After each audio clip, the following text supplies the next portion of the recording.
The emergency room fell strangely silent the moment the German shepherd slipped free from its leash. Conversation stopped in mid-sentence. The steady rhythm of heart monitors seemed to fade into the background, and every pair of eyes followed the powerful dog as it ignored shouting officers, hurried past frightened visitors, and ran with absolute certainty toward the quietest nurse in the hospital. Hannah Brooks had been replacing an IV bag beside an elderly patient when she heard the rapid clicking of claws against polished tile. She looked up just as the dog reached her. Instead of barking, growling, or showing the restless energy everyone expected from a retired military K9, it slowed to a careful walk, lowered its head, and rested it gently against her trembling hands. A soft whine escaped its throat. Hannah froze. The color drained from her face. For one impossible second, it looked less like an animal greeting a stranger and more like an old friend finding someone who had been missing for years. Around them, nurses exchanged confused glances. Doctors paused in the hallway. A police officer tightened his grip on the empty leash, unable to understand why the disciplined animal had ignored every command he had shouted.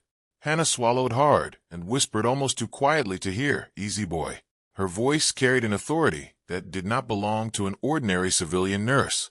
The dog immediately relaxed even further, pressing closer without hesitation. Officer Daniel Mercer hurried over, breathing heavily after chasing the animal across half the emergency department. "I am so sorry," he said to everyone nearby, reaching for the leash.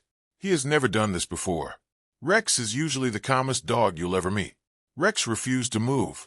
He remained seated beside Hannah with unwavering focus, watching her face as though waiting for instructions only she could give. Hannah slowly knelt despite every instinct telling her not to. Her fingers brushed through the thick fur around the dog's neck, and the touch awakened something buried so deeply inside her that it almost stole her breath. The scent of antiseptic disappeared for a heartbeat, replaced by memories of dust, rain-soaked uniforms, helicopter blades beating against the night sky, and distant explosions she had spent 5 long years trying to forget. She closed her eyes only for a second before forcing herself back into the brightly lit hospital corridor. The elderly patient she had been treating looked at her with gentle curiosity. "You know this dog, don't you?" Hannah smiled, but it was the fragile smile of someone trying to hold together a wall already beginning to crack. "No," she answered softly. "I think he just reminds me of someone." It sounded convincing enough for most people. Not for Rex. The dog lifted one paw and rested it against her forearm. His dark eyes never left hers. They were searching, remembering, waiting. Across the nurse's station, whispers began spreading almost immediately. Emily, one of the younger nurses, leaned toward another colleague. "Have you ever seen Hannah react like that?" The other nurse shook her head. "She barely talks about herself. We've worked together for years, and I don't even know where she grew up." Dr. Michael Grant stepped into the hallway, carrying a patient chart, his expression caught between amusement and confusion. "Well," he said with a smile, "looks like you've made a new friend." Hannah stood slowly, carefully hiding the slight tremble in her hands. "Animals like people who stay calm," she replied. "That's all." But even as she spoke, Rex remained glued to her side. Officer Mercer finally managed to clip the leash back onto the dog's collar, yet the shepherd resisted every gentle tug toward the exit. His ears remained fixed on Hannah. Every few steps he turned back to look at her, whining softly as though afraid she might disappear again. The strange encounter became the only topic anyone discussed that afternoon. Patients smiled at the unusual sight. Security guards joked that Hannah must secretly carry dog treats in her pockets. Others wondered whether she had volunteered with military dogs before becoming a nurse. Hannah answered every question with polite silence. She had perfected silence over the last 5 years. Silence was safe. Silence asked for no explanations. During her lunch break, she escaped to the small employee courtyard behind the hospital, where flowers struggled to grow between concrete planters. She sat alone beneath a fading maple tree, hoping the cool air would steady the memories that had suddenly begun clawing their way back to the surface. She rubbed absent-mindedly at the faded scar circling her left wrist, one she always kept hidden beneath her watchband. Few people had ever noticed it. Fewer still had asked. She preferred it that way. The quiet lasted only a few minutes before footsteps approached. She looked up to find Officer Mercer standing several feet away, with Rex sitting obediently beside him. "I figured you might want to see him again," he said apologetically. "He's been pulling me toward this courtyard ever since we left the emergency room." Hannah forced another smile. "Dogs can be stubborn." Mercer nodded, though his expression suggested he was thinking about something else entirely. "I've worked with retired military dogs for nearly 10 years, he said. "They don't forget people who mattered to them, especially not the ones who saved their lives." Hannah's heartbeat stumbled. She looked away before her expression betrayed her. "I think you're mistaken." "Maybe."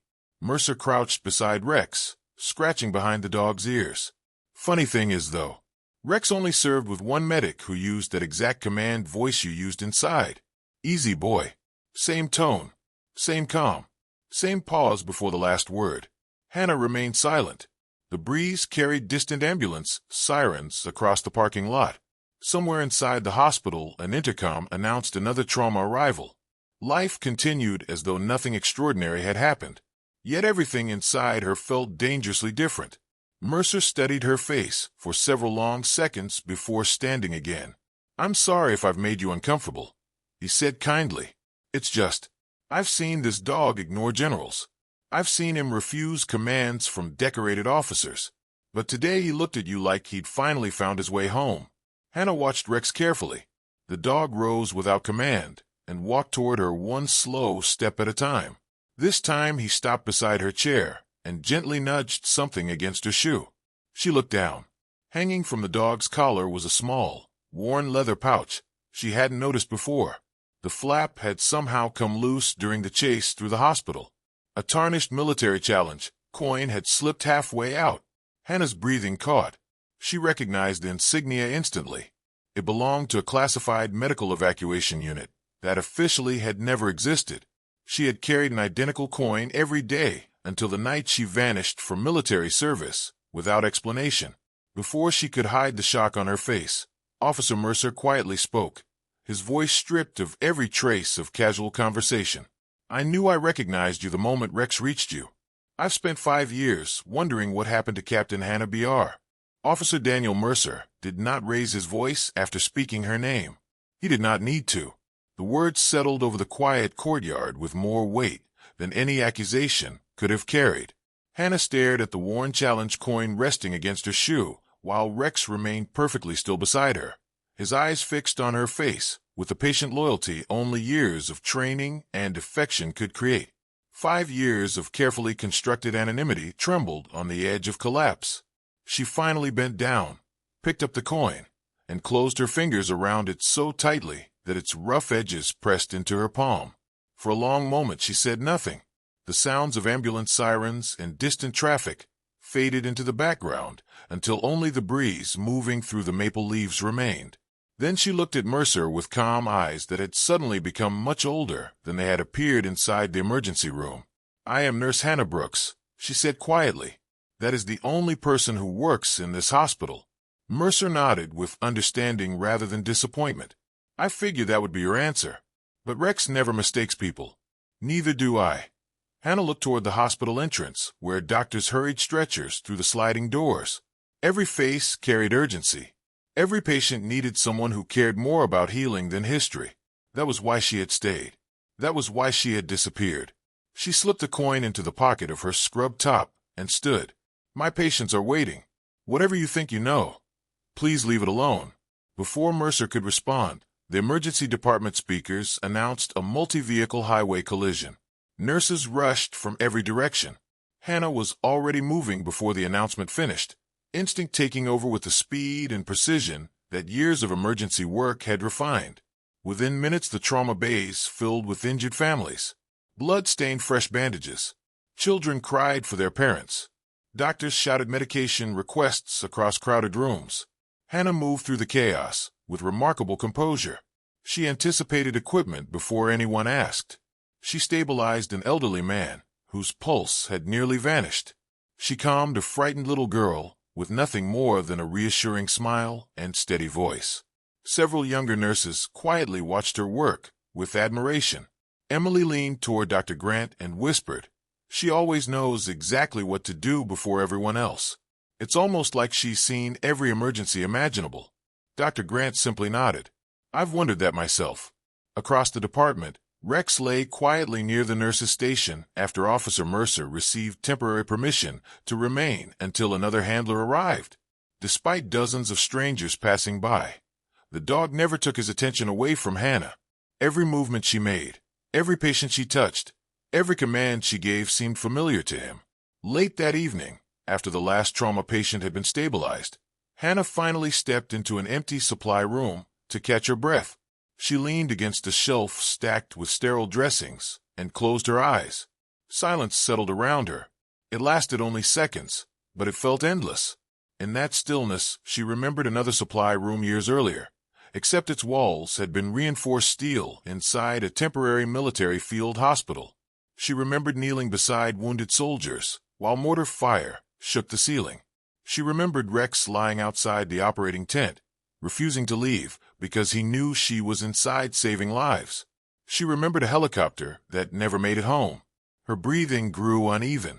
She opened her eyes before the memories could continue. A soft scratch sounded outside the door. When she opened it, Rex was waiting. The old shepherd stepped inside without hesitation and sat beside her. Hannah slowly knelt. This time she did not hide her tears. They slipped silently down her face as she wrapped both arms around the dog's neck. You shouldn't have remembered me, she whispered. You deserve peace too. Rex answered only by leaning closer. Some bonds were stronger than memory. Some promises survived silence. A gentle knock interrupted the moment. Hannah quickly wiped her face before opening the door. Emily stood there holding a clipboard, then stopped when she noticed the emotion Hannah had failed to completely hide. Are you all right? Hannah smiled gently. Just a long day. Emily hesitated before speaking. Everyone really looks up to you. You're always the calmest person here. I hope whatever happened, you don't have to carry it alone. Hannah thanked her, but the words stayed with her long after Emily walked away. She had spent 5 years convincing herself that carrying everything alone was the safest way to protect everyone else. That evening, however, the questions throughout the hospital multiplied. An administrator named Richard Collins had quietly observed nearly everything from the second-floor offices overlooking the emergency department. Every conversation in the hospital lobby dissolved into silence. The receptionist lowered the identification badge with uncertain hands, unsure whether she had just witnessed the beginning of a misunderstanding or the end of a secret that had survived for half a decade. Hannah stood perfectly still beside Rex, her expression calm enough to fool almost everyone. Only the slight tightening of her fingers around her patient chart betrayed the storm rising beneath the surface. The men and women from the government convoy approached with measured steps, neither hurried nor theatrical.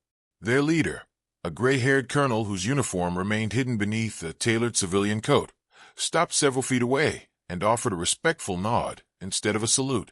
Captain Hannah Brooks, he said quietly, we have been searching for you for a very long time. Hannah lowered her eyes for a moment before answering. You already found me 5 years ago. I declined to come back. The colonel's expression softened. We didn't come to bring you back. We came because the truth can no longer remain classified. Around them, nurses, doctors, security officers, and curious patients watched in complete disbelief. Dr. Michael Grant looked from Hannah to the military officials, struggling to connect the gentle nurse who comforted frightened children every day with the title they continued to address her by. Administrator Richard Collins stepped forward before anyone else could speak. If this concerns one of my employees, I need an explanation. Was she hired under false information? Has this hospital been deceived? His voice carried suspicion more than concern. Hannah closed her eyes for the briefest moment. She had expected this question for years. The colonel calmly turned toward Collins. Nurse Hannah Brooks falsified nothing. Every medical credential she submitted is genuine. Every hour she has worked here was earned. Every life she has saved belongs to this hospital. Her military history was omitted under federal authorization due to a classified operation. Collins frowned, unwilling to surrender his doubts so easily. Classified operations don't erase identities. The colonel slowly removed a sealed folder from the case beside him. No, he replied. but they sometimes protect the living by honoring the dead. The lobby remained motionless as he opened the folder and placed several official documents on a nearby reception counter. Medals, mission records, citations. Every page bore Hannah's name beneath the rank of captain. One photograph rested on top of the stack. It showed a younger Hannah, wearing combat medic insignia, kneeling beside a wounded soldier while smoke filled the background. Standing beside her was a younger Rex, wearing protective military equipment. Gasps spread quietly through the gathered staff. Emily covered her mouth in disbelief. Dr. Grant stared at the photograph, without speaking. Collins slowly looked from the image to the woman who had spent years working beside him, without ever mentioning a single word of it. Hannah finally stepped forward and gently closed the folder. "Please don't," she whispered. "None of this belongs here. This hospital knows me as a nurse. That's enough." The colonel's voice remained gentle. "It was enough for you. But there are people who have spent years believing they never had the chance to thank the person who saved them." Hannah looked away before emotion reached her eyes. "I couldn't save everyone." The words emerged almost as a confession. The lobby fell silent once more. No one answered. No one needed to. Those 6 words carried the weight of 5 years of invisible grief. The colonel spoke again, his voice quieter now. "Captain, no medic ever does. But you saved 34 soldiers during Operation Black Summit. 34 families still have fathers, daughters, brothers, and sons because you refused to leave them behind." Hannah shook her head slowly. 34 came home. 12 didn't. I remember every one of their names. Her voice barely rose above a whisper. "I hear them every time I walk into another emergency room. That is why I stayed here. Because every patient I save feels like one more chance I never had back then." Tears quietly appeared in several eyes around the lobby. The image everyone had formed of Hannah during 5 ordinary years suddenly transformed into something much deeper. She had never sought admiration. She had never hinted at sacrifice. She had simply continued healing strangers because she believed it was the only apology she could still offer the people she could not save. Collins lowered his eyes, his earlier certainty dissolving into uncomfortable silence. He realized that while he had searched employment records for missing years, Hannah had spent those same years filling the empty spaces in other people's lives. Later that afternoon, the military officials accepted the hospital's request to continue their conversation in a private conference room. Most employees returned to work, though whispers filled every hallway. Patients who had never learned Hannah's name before now greeted her with quiet respect. She accepted none of it comfortably. Recognition felt heavier than anonymity ever had. Near the end of her shift, she walked alone to the small hospital memorial garden. The benches stood empty beneath the fading evening light. Rex followed without command and settled beside her. For several minutes, neither moved. Wind stirred through the flowers planted in memory of former patients. Birds settled into nearby trees. The world seemed to pause with them. Hannah reached into her pocket and removed the old challenge coin. She turned it slowly between her fingers. "I kept running because I thought remembering would hurt less if I did it alone," she whispered. Rex quietly lifted his head. Without warning, he stood, walked a few feet into the grass, and began gently scratching at the earth. Hannah watched curiously before approaching. Buried just beneath the soil lay an old metal identification tag attached to a weathered chain.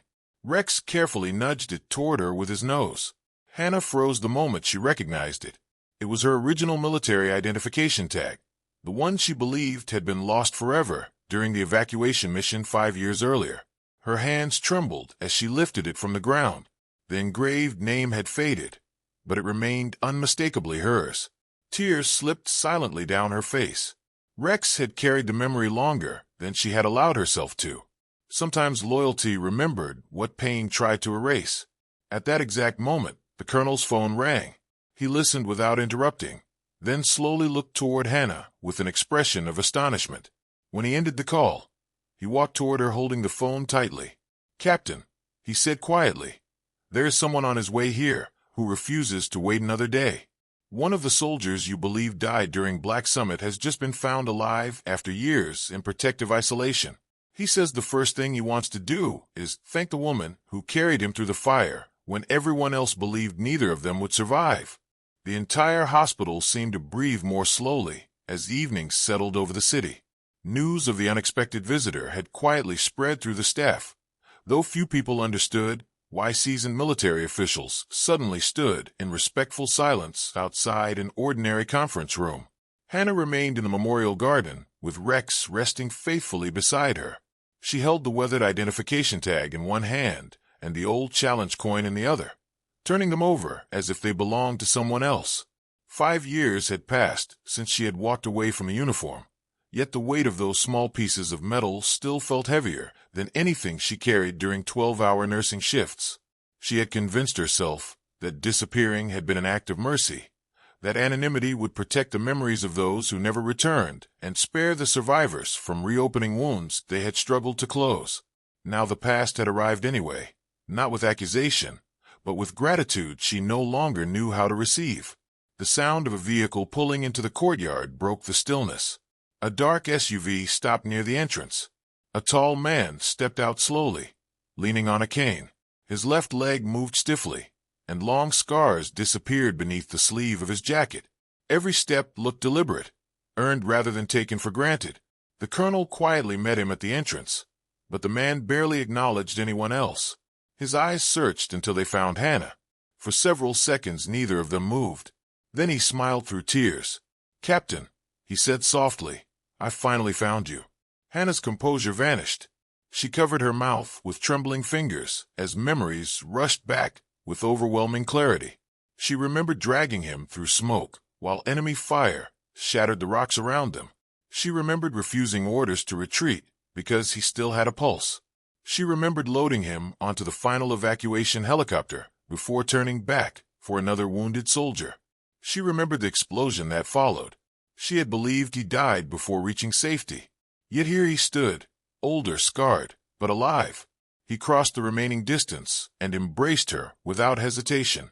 For a long moment neither spoke. Around them, doctors, nurses, officers, and patients quietly witnessed a reunion delayed by 5 years of silence. When he finally stepped back, tears remained in his eyes. "You still apologize to ghosts, don't you?" he asked gently. Hannah lowered her gaze. "I couldn't save everyone." The soldier nodded. "No, you couldn't. But you saved me. You saved 33 others after that. You carried people twice your size through gunfire. You treated enemies and allies the same because you said pain never wore a uniform. You stayed behind until every heartbeat you could reach had a chance to keep beating. We begged command to give you every medal they had.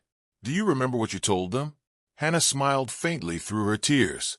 "I said medals don't belong to people who count the ones they couldn't bring home." The soldier laughed quietly. "That's exactly what you said. And then you disappeared before the ceremony because you believed the heroes were buried somewhere else." He turned toward the gathered hospital staff, many of whom stood silently near the garden path. "I need every one of you to understand something. For 5 years you've known this woman as a nurse. We knew her as the reason our families were not planning funerals. She never asked us to tell her story. In fact, she asked us not to. She believed the greatest honor she could give the fallen was to keep serving instead of being celebrated. That's why she came here. She traded medals for scrubs, because healing people was never a career to her. It was simply who she was." The words settled over the crowd with quiet power. Emily wiped tears from her cheeks. Dr. Grant looked at Hannah with a mixture of admiration and humility. Even Richard Collins, who had once questioned every missing detail in her employment record, stepped forward with visible regret. "Nurse Brooks," he said softly, "I spent days searching for what was missing from your file. I never stopped to notice everything you had already given this hospital. I owe you an apology." Hannah offered him the same gentle smile she gave frightened patients. "You don't owe me anything. Just promise me one thing. Judge people by the way they treat others before you judge the empty spaces in their history." Collins nodded, unable to answer immediately. Rex slowly walked to Hannah's side and rested against her leg. The old German shepherd looked noticeably grayer now than in the photographs from years before. His movements were slower, his muzzle marked by age, yet his eyes carried the same unwavering devotion. Hannah knelt beside him and gently wrapped an arm around his neck. "You kept your promise, didn't you?" she whispered. You found me. Rex responded with a soft wag of his tail before resting his head against her shoulder exactly as he had on the day they met again inside the emergency department. Some promises required no words. The colonel quietly approached carrying a small wooden case. Inside rested a military decoration that had never been presented because its recipient could never be publicly identified. He held it out toward Hannah. Captain Brooks, this belongs to you. Hannah looked at the medal for several long seconds before carefully closing the lid without taking it. May I ask one favor? She said. Of course. She glanced around the hospital grounds where nurses hurried toward another arriving ambulance, where paramedics unloaded new patients, where ordinary acts of compassion continued without applause. Place it in the hospital lobby instead, not with my name, just with a simple inscription. The colonel raised an eyebrow. What inscription? Hannah smiled. Let's say this. The hands that heal are often the hands that history never sees. The colonel nodded quietly. That's better than any rank we could engrave. Within weeks the display stood in the hospital entrance. Visitors paused to read the simple inscription without knowing the woman who inspired it often walked past on her way to another shift, carrying coffee in one hand and patient charts in the other. Hannah returned to the quiet rhythm of nursing because it was exactly where she wanted to be. Some patients recognized her from newspaper stories that briefly surfaced after the military finally declassified portions of the mission. Most did not. She treated every one of them with the same calm kindness. Nothing about her compassion changed because recognition had finally arrived. If anything, it grew even quieter. Rex spent his remaining months visiting the hospital regularly, greeting children who were frightened before surgery, and resting beside veterans who found comfort in his familiar presence. Whenever Hannah had a difficult day, he somehow appeared beside her, reminding her that loyalty asks for nothing except the chance to remain faithful. When the old shepherd finally passed away peacefully, the hospital planted a young oak tree in the memorial garden where he had once uncovered the identification tag that reopened a forgotten chapter of one woman's life. Hannah often sat beneath that tree after long shifts, listening to the wind move through its growing branches. She no longer ran from her memories. She carried them the same way she carried every patient entrusted to her care, gently, faithfully, and without asking for recognition. Because the strongest people are rarely the loudest, and the deepest courage is often found in those who quietly return each morning to help someone else stand again. If this story stayed with you, share it with someone whose kindness has gone unnoticed, because the world is changed not only by those whose names are remembered, but also by those whose compassion is never forgotten.